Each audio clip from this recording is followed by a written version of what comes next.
Welcome back to the BestWorst13 podcast. I'm your host, Josh Walewa. So this episode is the last one for season one. I just really want to thank you all for tuning in every week.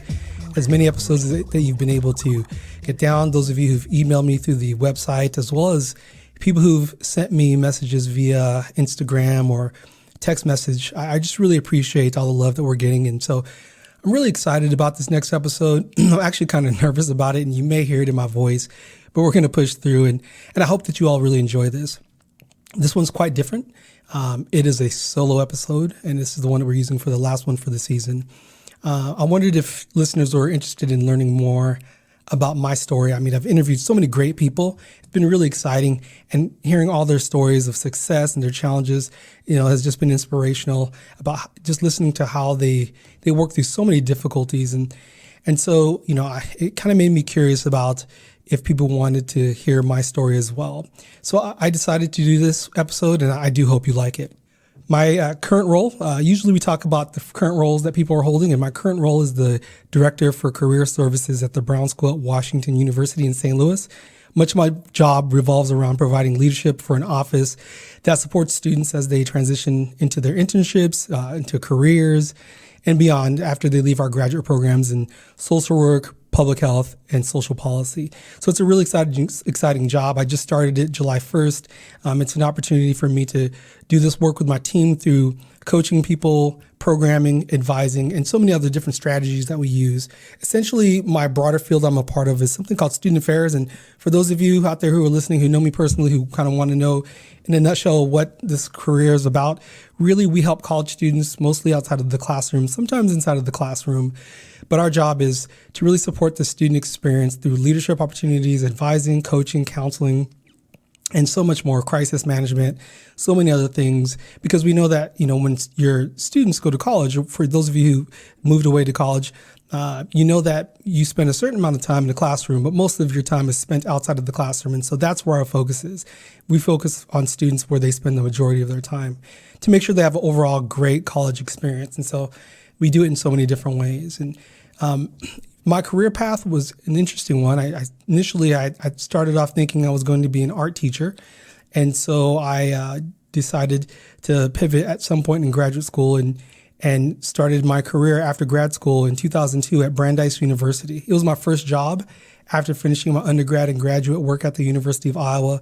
And I made the most of it. But at the time I was married, and, for family reasons, we decided to move closer to family. Her side of the family was in St. Louis. So we moved here, and I was able to get a job at Washington University working in the dorms, working in housing and residence life. And that's really where I spent the bulk of my early career, just working in the dorms. So for those of you who've ever either lived in the dorms or know people who lived in the dorms, it could be a pretty wild ride. You see a lot of things when you get thousands of human beings living together.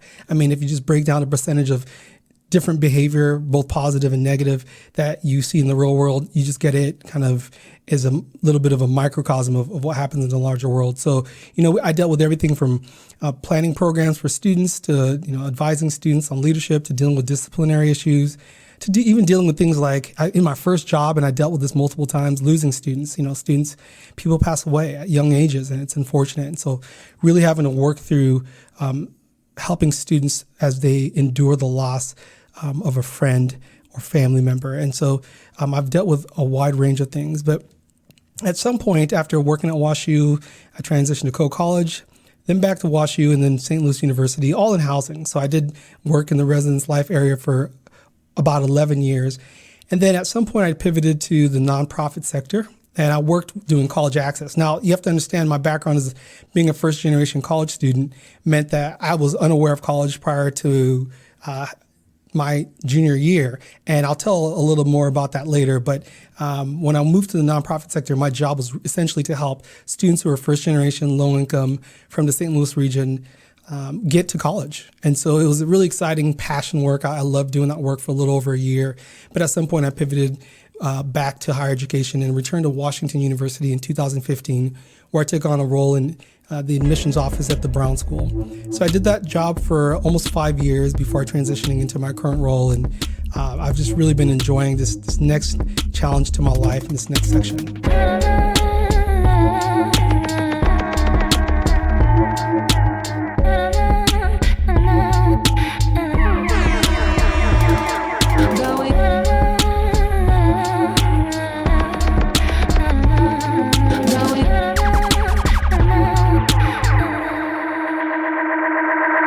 regarding my upbringing, at this point, guests usually tell a little bit about where they came from. And so just to tell you, I was born in Uganda, Africa. We left there in the 70s. My family moved to the U.S. when I was 1 year old. Idi Amin was the dictator at that time, and a lot of violence and changes were happening within the country that made it untenable for our family. And so from the help of really missionaries, we were able to move to the United States, and we settled in Carson. It's a little suburb of Los Angeles. And then we moved our way down to Orange County. So I'm one of 5 kids. I'm the middle kid, the middle child. That probably makes a lot of sense for a lot of people who know me. But I have 2 brothers and 2 sisters. One of my brothers is a twin who I've mentioned in the past. I'm the older twin, so that puts me squarely in the middle of the family. And we settled in Garden Grove. And growing up in Garden Grove, California was just an amazing experience. If you listen to earlier episodes when we talked about my interviews with Jason Dean Hart or Josh Notaboom, Garden Grove is a very diverse community. You just have all these different cultures and all these different cultural experiences. Our high schools were always fun to participate in sports and so many other things. And so I gained so much from that, and actually was able to steal and borrow a lot of things from different cultures and incorporate them into my life. And that was just an exciting part of growing up in Southern California. Plus, it's Southern California where the weather is beautiful. We were 30 minutes from the beach, and so we used to take the bus to the beach for a few quarters and hang out all day in the summer. Those are times that I really took for granted, and I really miss them. I look at them with fond memories. But somewhere, through my public school upbringing, I was always pretty decent in school. And, fortunately, the guys I hung out with growing up played sports. And so that's kind of the route that I went. So I played football.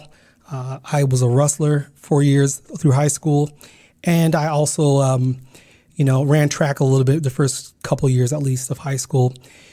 Somewhere in my junior year, I decided, end of sophomore year, I decided to try my hand at high school dating. I probably had like girlfriends in elementary and junior high, just young love. But in high school, end of my sophomore year, I decided to start dating somebody, and that relationship ended disastrously. I mean, she's a great person, but we were all kids, and she kind of fell for another guy who was a friend of mine. And so she left me for that guy. And when she did, it really, it was painful. That was, I dread that other people have had to go through that experience, and it really did suck. And around the same time that she broke up with me, a good friend of mine, Matt Kellogg, asked me if I wanted to transfer to his school, Calvary Chapel High School. Calvary had this great wrestling program. Our coach, John Azevedo, was this 1980 Olympian. He was on the team that when the U.S. boycotted the Olympics. And John was just a whole nother level of wrestling. I'd wrestled under another coach, Coach Price, before, who was excellent. But John Azevedo was this opportunity for me to go to a team that was probably going to win state. And so I transitioned to Calvary Chapel. I also had a chance to play football there the next year as well, and they had a pretty solid football program. So I was super excited about sports. And to be honest, I was running away from my problems. I'm going through this soul-crushing, heart-breaking breakup, not understanding, what was going on with somebody leaving me for somebody else. It was the first time I experienced that. And so, it was really challenging. And so I don't recommend you run from your problems, but I'm just trying to be honest here to tell you all that that's part of the reason why when Matt asked me, I said, yep. And so a lot of my friends didn't know, but the next week I was signing out of classes and transitioning to Calvary Chapel. When I got to Calvary Chapel, the guidance counselor, her name was Mary Roberts, and she was married to one of the wrestling coaches, Jeff Roberts. And she looked at my transcripts and she said, okay, this looks good. So what do you want to do after high school? Do you want to work? Do you want to go to junior college? Wait, do you want to go to college? And I just remember her asking that question. And I remember one thing looking back, and I've said this multiple times, it was the first time somebody asked me if I wanted to go to college, which I think, is awesome on Mary. Like, that's just great that this private school had a person who asked that question. But it's really a shame that a lot of young people go to school and don't know all the options available to them: college, trade school, work, whatever. That college is not even an option that's mentioned to them. And so it took to my middle of my junior year in this meeting where Mary Roberts asked me if I wanted to go to college. And I said, yeah, I want to go to college, never even thinking about it. And what was interesting about that was when she looked at my transcripts, apparently all my classes were on track to go to college. I was taking the right classes, the right coursework. And so she kind of planned out the next year and a half of my academics, and I was able to do that. So that was super mind-blowing, the power of just powerful questions. And I just love the idea of paying attention to the questions people ask you, but also being able to ask powerful questions. And something as simple as, do you want to go to college, really opened up the possibilities to me that I had no idea existed. The other thing about going to Calvary Chapel was I wrestled. And when I wrestled on a team, one of the things about wrestling at an elite high school program is that you do a lot of repetition. You just do the same things over and over and over again. And it sounds pretty boring, but I've learned that's one of my keys to my life right now. And I've watched that as a through line throughout my life is this idea of doing something over and over again until you get good, until you get some sort of mental or muscle memory. And so that when you're tired, you default back to that thing you've done over and over again. And so just do cool stuff, right? Do good stuff consistently. Like if you want to have integrity, it's hard, but just do it consistently, little by little, and every day it just becomes easy and you default to it. So I learned about reputation through wrestling, which is huge, and it's a lesson that I took with me. The other thing about high school is I graduated my senior year from Calvary Chapel on my birthday. My birthday is June 15th. Shout out to the Geminis. One thing that's kind of interesting is that I have a twin brother, as I mentioned. He was born after midnight, so his birthday is June 16th. So I get 24 hours where I get to say I'm older than him technically. But anyway, I graduated on my birthday. And what was so important about this was, as I mentioned before in previous episodes, just the violence that we experienced and the stats that were constantly on the news about young black men's chances of either being incarcerated or getting murdered. We're constantly streaming across, our news. We didn't have social media. We just had it on the news. And so I grew up in some of those latter years really being kind of in constant hypervigilance, just constant struggle and fear, to the point where even, I guess by the time I got to my junior year or my senior year, I really stopped going to parties or any other social events that I was not familiar with the people who were hosting it because, all the fights that I would see, the shootings and other things that I would see. And so I thought that, I have a strong chance I'm not going to survive. So when I graduated, I remember beyond getting through the speech that I gave, I remember feeling this incredible sense of relief. It was almost like I did something I didn't think I was going to do. And I have to say this, there is no reason why in this country or in this world, but let's just stick to the United States. In this country, there's no reason why anybody should grow up feeling like there's a better chance of them dying than graduating from high school. I mean, graduating from high school is tough enough, but the idea that you have that up against death is just a really disturbing thing. Again, when I look back at it, it's really unfortunate, but I am so glad and I'm so grateful for Ken and Debbie Kellogg to bringing me into their household, Matt Kellogg, Sabe Younger, so many people who really took good care of me along the way. Debbie Van Hook, one of my earliest mentors, who really took me in. She was an art teacher who helped me by letting me volunteer at the local juvenile halls with some incarcerated youth to teach art,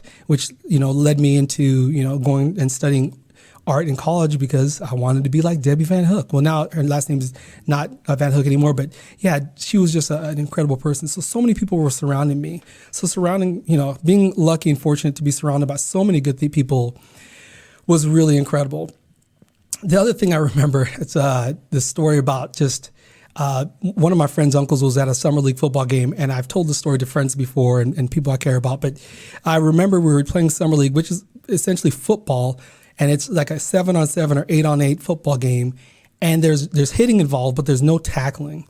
But I remember this guy, he was a real big guy for like Valencia High School, and he was just destroying people on our team. He was just wreaking havoc. And I just remember watching this guy. He was big and intimidating, and he was busting people up left and right. If you came across the middle, he'd lower his shoulder and chest check you and knock you down. And I just remember part of me was just afraid of him because he was so big. It's kind of like a fish story, though. You go fishing and you caught I caught a 10-pound bass. Well, in my mind, the guy was 6'5" and 300, but he was still bigger than me. I know that much as a 160-pound high school senior. So anyways, this guy, I realized I was afraid of him, and so I had to take him on. I just had to. I had to just face my fear with this guy because the idea of playing the rest of that game in fear of this guy was way worse than finally just facing him and taking him on. So I remember one play, I was coming across the middle and I had to block him, and he was there. And I laid into him as hard as he laid into the rest of my teammates. I mean, I knocked him good. And I remember him flying and hitting the ground. And, it didn't feel good to me, but I just remember I was the one standing and he was the one on the ground. I ran back to my huddle and with not much fanfare, maybe a little excitement from the teammates. And I can tell you that guy stopped bullying the team. He just stopped hitting as hard the rest of the game. He was a non-factor, and just taught me this lesson about these big bad things that we're afraid of in life. Sometimes they're just so big and so bad, and sometimes it just takes courage to face them anyway. Whether it's paying a bill or having a difficult conversation at work, or just facing any type of fear that you're leaving a difficult relationship, just any type of fear that you face in life. If you're willing to face that big bad fear, it's usually not as big and bad. It might hurt a little bit, but you'll come out on top if you're willing to face it more times than not. And that was a lesson that was really important. But what was really cool about this experience was my friend's uncle came up to me after the game. He was super excited and pumped. And he was like, "Josh, you're just amazing. That hit was incredible." And I was excited that somebody actually paid attention to it. And then he said to me, "Josh, do you realize you're amazing? Like, you could do anything. Like, you could do anything you want to." And, as a 17-year-old, maybe 16-year-old at the time, maybe right about 17, I remember those words just echoed in my brain. They just bounced around the walls of my skull and just kind of enmeshed in my brain about, you can do anything. Josh, could do anything. And I remember after that his voice would come up when I was in college and I was taking on different challenges or trying out for different things or applying for different student organizations. I remember his voice saying, "You can do anything."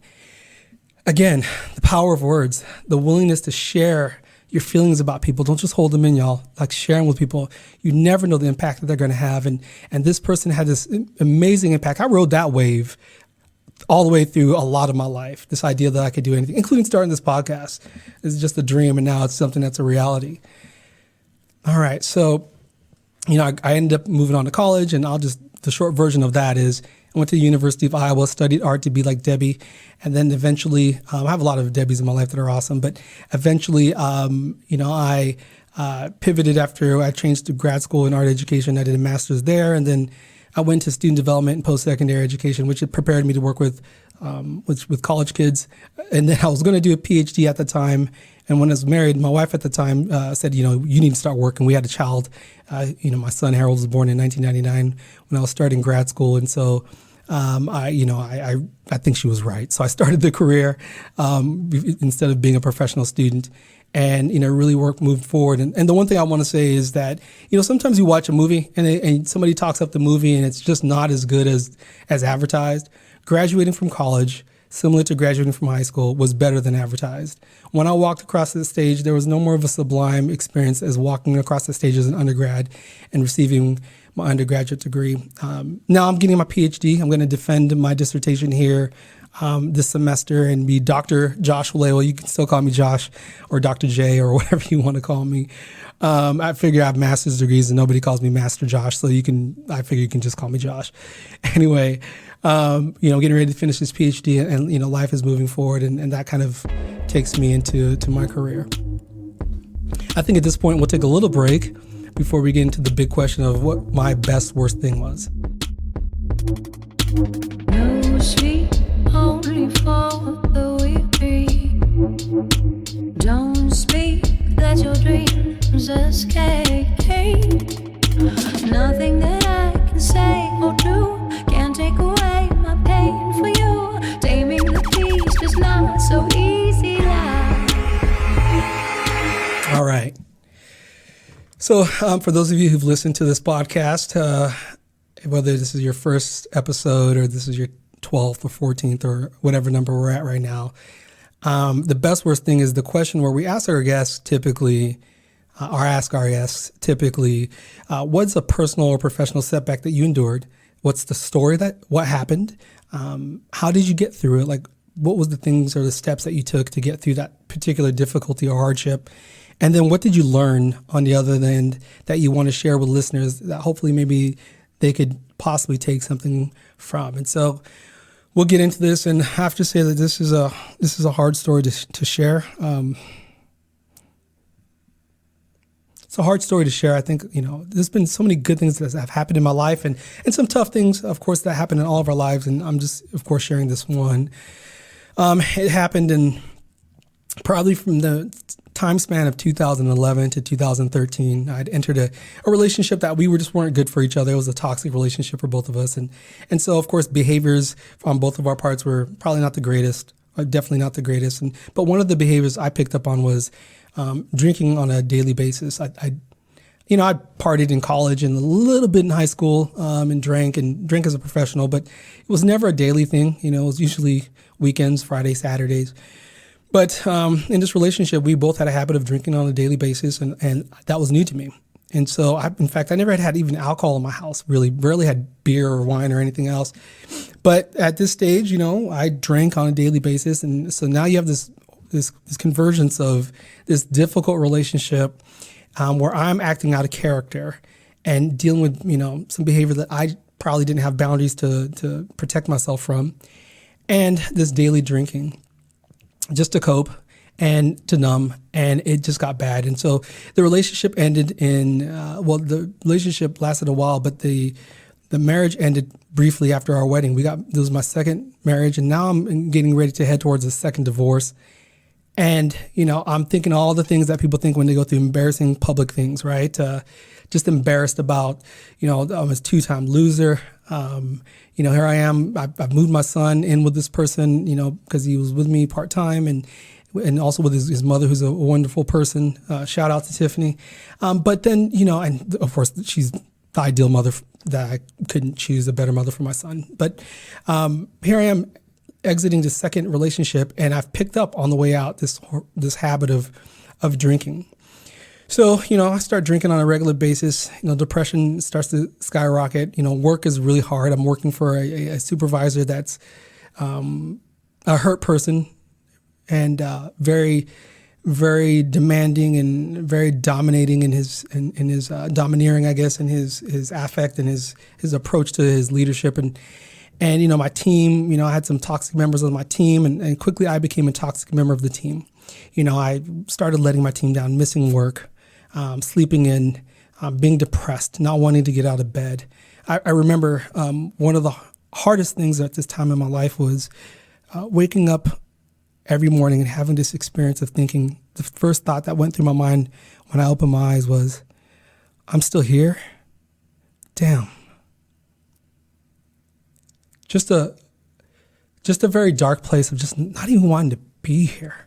This life had just become so overwhelming. And I can tell you for a fact, folks, that alcohol does not help. It numbs for a moment, but what you find is the problems just get worse. And so, of course, I'm losing my touch at the workplace. I'm not able to effectively lead at the senior leadership role. And that's my responsibility. Yeah, I had toxic members. Yeah, I had ambitious members. Yeah, I had a tough boss. But, I didn't do anything to help those relationships because I was ineffective on how I handled this. And so eventually, after a series of stints at home and not being able to keep up, I decided I wanted to resign. I mean, the VP at the time offered me to report to him so I could have a new supervisor. But effectively, I lost the trust of my entire team. And I knew that I wasn't doing them any favors or myself. And I knew that my behavior at home, which I didn't share with anybody, was horrific. I mean, I started with a 6-pack, thinking I could drink a 6-pack a night. Then, I thought, well, maybe I'll just get a 12-pack because I was running to the store getting another 6-pack, and if I'd run out or run low. And I thought, well, I'll just get a 12-pack, keep that in the fridge, and that way I can do 6 and then go to the store every other day. Well, instead, that drinking of a 6-pack turned into drinking of a 12-pack every night, which is it's an outrageous amount to drink on a daily basis.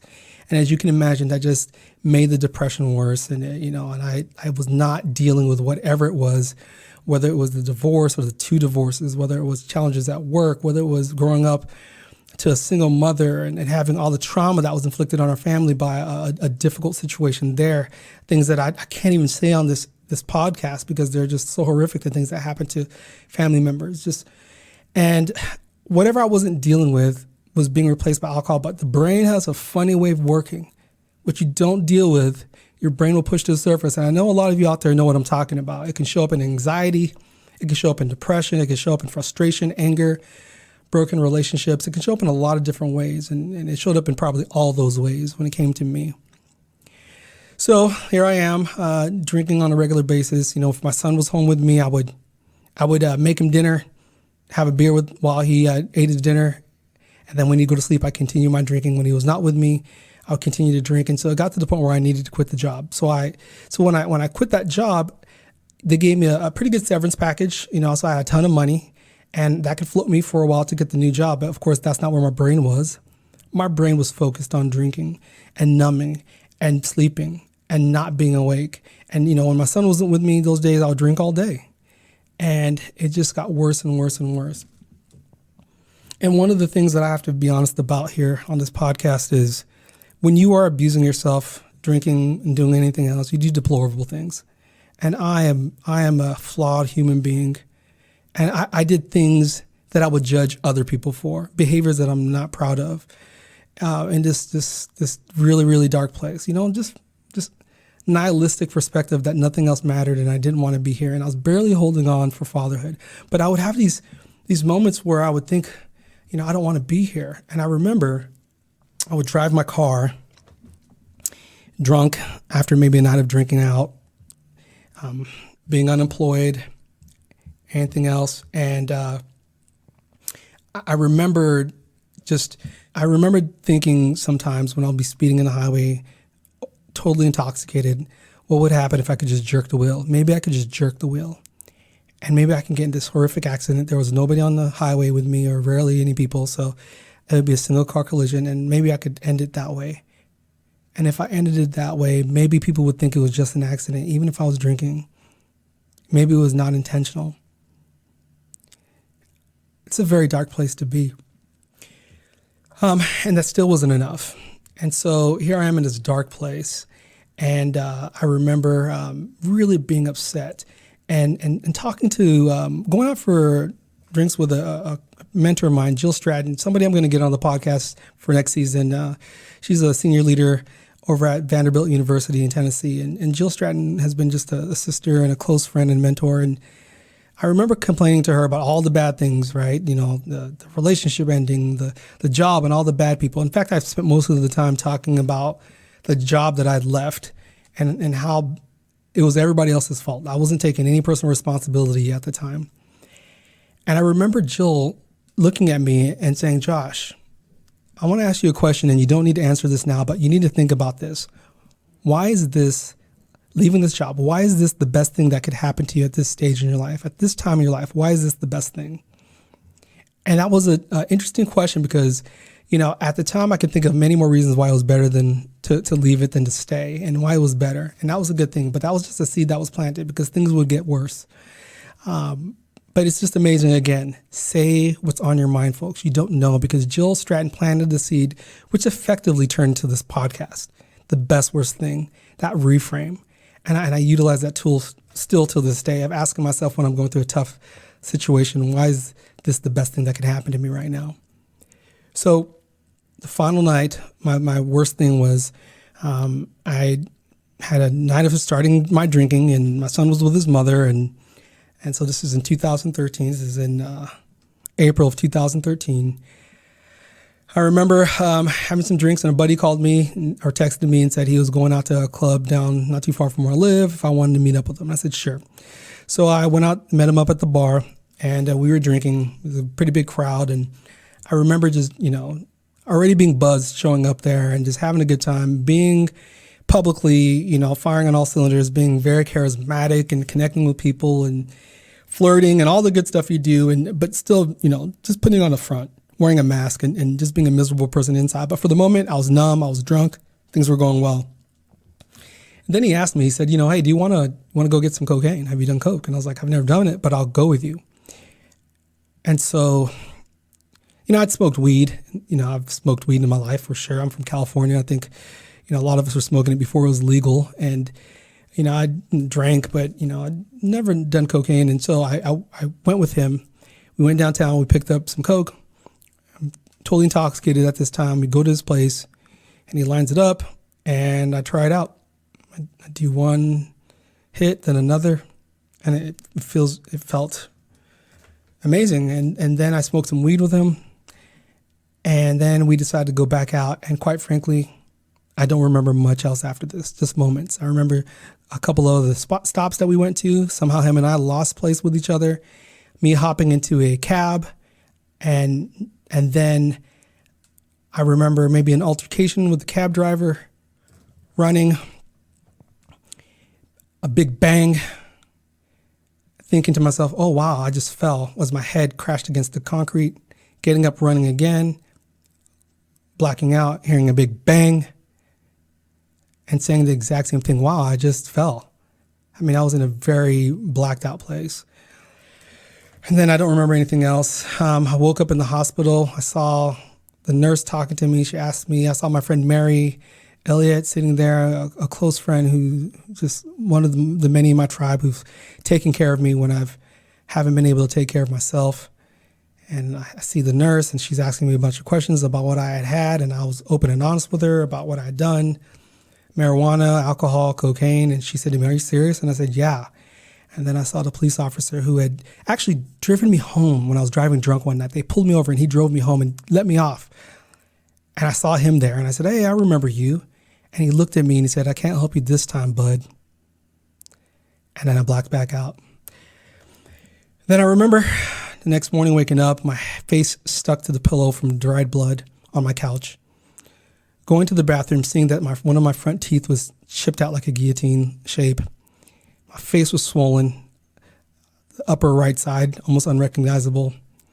And a text message was on my phone from Mary, and she said, when you get this, call me.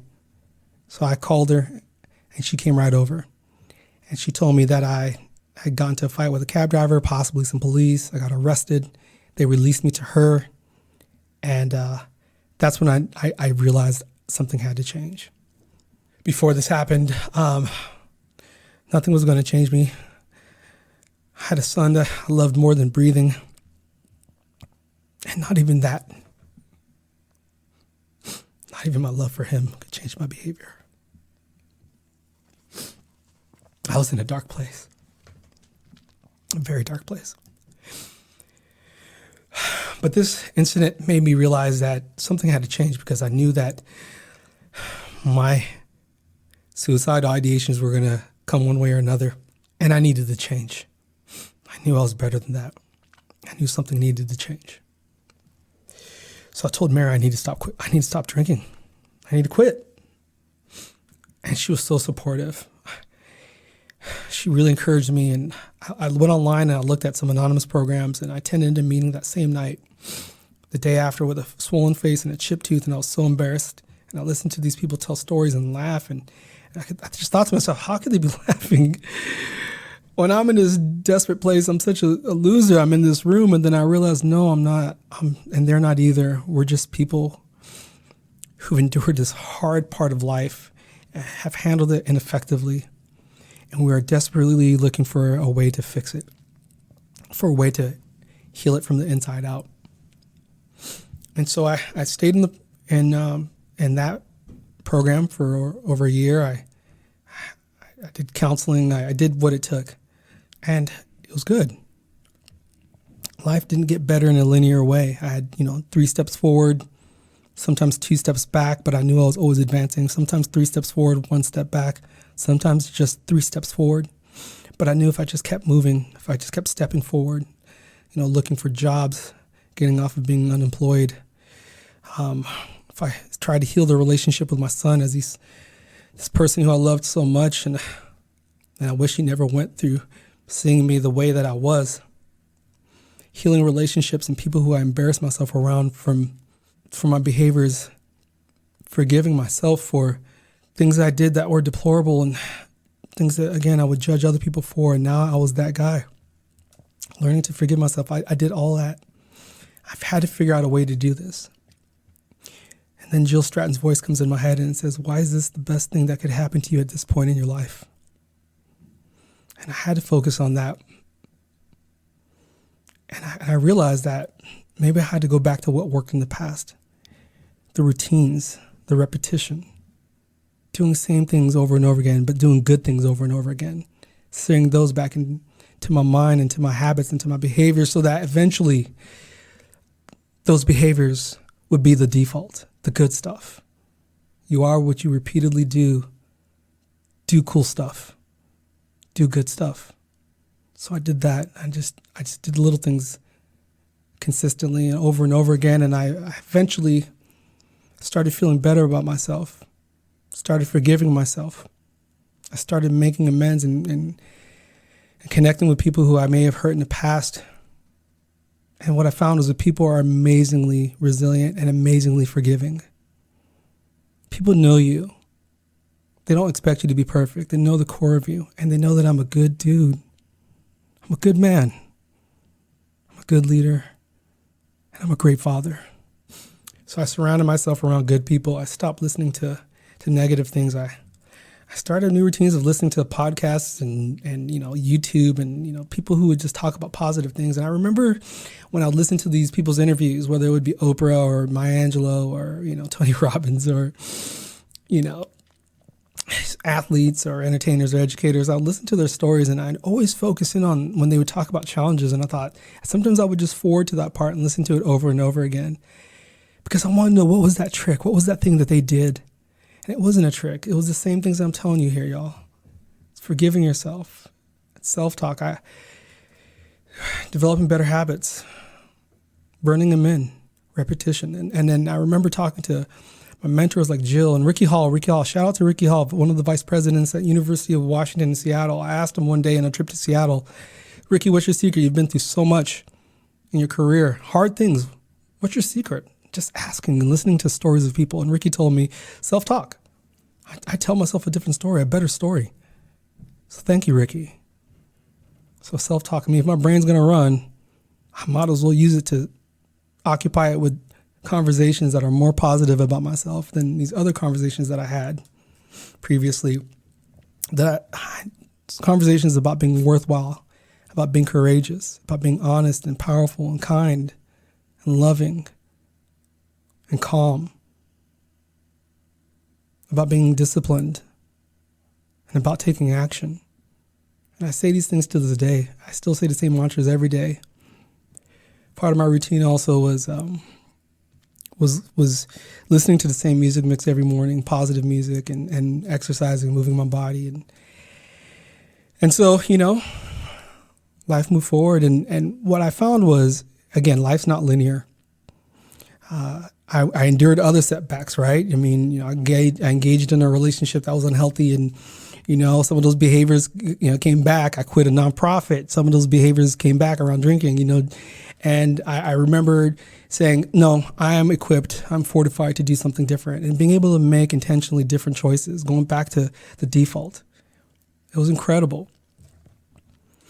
And having a tribe around me, people who look like me, people who don't look like me, just listening to their stories, letting them love on me, accepting their love, and knowing that I am valuable, I am worth it.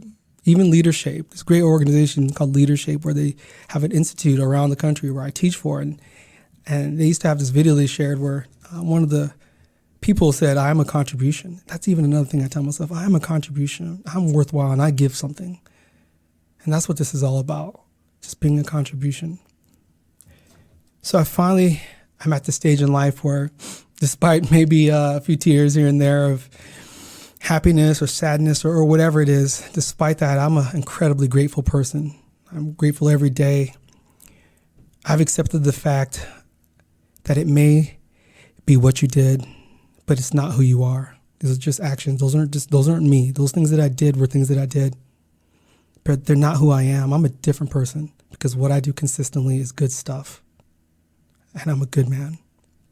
So here we are 7 years later, and my career continues to rise. I've had the fortune of taking on this new role and having a loving son who we grew up together, who's just one of the most wonderful people. He's now a senior in college at Co-College, and he's just an amazing human being with an amazing girlfriend and an amazing grand dog. I'm lucky now I have a dog. Yeah, I have a grand dog named Okoda, and so yeah, I'm grateful for all of that. I just have so many great things in my life that I have to say, and so every day I just say my gratitudes for all the things that I have.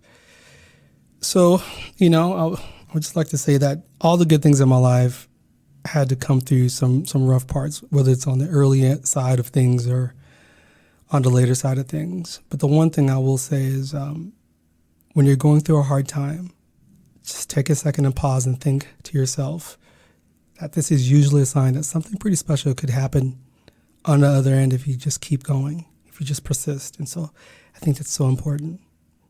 So thank you all for listening to my story. I didn't know what this experience was going to be like, and I do hope that you enjoy it. As hard as it was to tell those truths, and the fact that maybe it puts me in a vulnerable state, it just needs to be out there. I appreciate y'all listening to The Best Worst Thing. I'm super excited to say that we have season 2 that's going to be coming out probably in the next month or so. So I really hope that you do stay tuned. There's going to be a wide variety of great leaders and hosts telling their stories, maybe taking some vulnerabilities, and hopefully there's a lesson or two that will be out there that will really resonate with you, that you can take on, maybe pass on to other people, that can help make this life experience just a little bit easier, a little better, and give you the courage to live the lives that you are all meant to live. So I wish you the best. Much love, and thank you. Thank you for listening to the Best Worst Thing podcast. I'm your host, Josh Walewa. Music is produced by DJ Josh1. You can follow him at Boom Note on Instagram and Twitter, and Josh1 on Spotify. The Best Worst Thing podcast is edited by Cool Jets Audio and Visual. You can find them at Cool Jets AV on Instagram. Our marketing is designed by Francesca Daniels. You can find her at FrankandKitty24 on Instagram. And our overall design is by Inspired Design with Ryan Daniels. You can find them at getinspired.design on Instagram. Please download us from iTunes, Spotify, or your favorite platform. And remember to share us with your friends, especially those people you think really need us in their life. Don't forget to give us a 5-star review. Thank you for listening to The Best Worst Thing. The cool Cali kid from the boondocks. Bounce to your hood like chocolate with a crime on. Independent think to play a beat, I get my rhyme on. So when I strut on a path to perfection, city to your borough, to your town, to your streets. Keep your party live, Josh1 got beats out of nature. Grazer, Oakland, strays to Asia. It's like Fraser, force of Fantasia. Move to your suburb.